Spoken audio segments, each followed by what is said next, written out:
স্মরণকালের ভয়াবহ বন্যায় পানিবন্দী হয়ে পড়েছে ফেনী, নোয়াখালী, কুমিল্লা সহ ১১ জেলার ৯ লাখের বেশি মানুষ। জরুরি উদ্ধার তৎপরতার পাশাপাশি ত্রাণ বিতরণে অংশ নিচ্ছেন সেনাবাহিনী, police, RAB, BGP, fire service ও কোস্টগার্ডের সদস্যরা। র্যাব হেলিকপ্টার নিয়ে ফেনীতে আটকে পড়া বন্যা দুর্গতদের উদ্ধার ও ত্রাণ বিতরণ কার্যক্রমে যোগ দিয়েছে। ফেনীর বন্যা দুর্গত এলাকা ঘুরে আরও জানাচ্ছেন ইকবাল অনিক।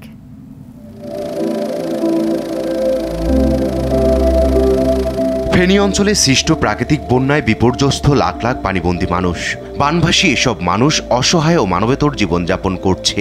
অনেকে নিজের শেষ সম্বল ও মাথা গোঁজার ঠাঁই হারিয়ে দিশেহারা। কর্মহীন হয়ে পড়ছে কৃষক, শ্রমিক, দিনমজুর সহ বন্যা কবলিত এলাকার মানুষেরা। কয়েকদিন বৃষ্টি হয়, খাবার ও বিশুদ্ধ পানির সংকটে বানভাসী মানুষেরা অসহায় দিন কাটাচ্ছে।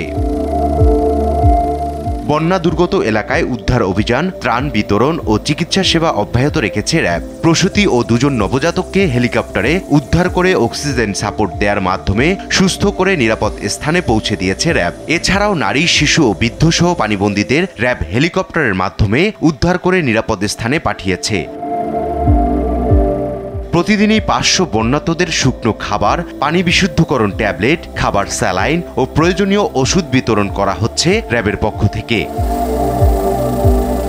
বন্যা ও পরবর্তী সময়ে খাদ্য সংকট, পানীয় জলের দুষ্প্রাপ্যতা এবং বিভিন্ন ধরনের পানিবাহিত রোগের ব্যাপারে র্যাব জনমানুষের পাশে থেকে কাজ করে যাচ্ছে। যেদিকে চোখ যায় শুধু পানি আর পানি। এই দৃশ্য দেখে বন্যার ভয়াবহতা কত কঠিন তা বোঝা যাচ্ছে। এই কয়েকদিনের বন্যার পানিতে এখনো পানিবন্দী রয়েছেন কয়েক হাজার মানুষ এবং এসব মানুষ দাবি করছেন তাদের দ্রুত উদ্ধার করে নিরাপদ আশ্রয়ে নিয়ে যাওয়ার জন্য।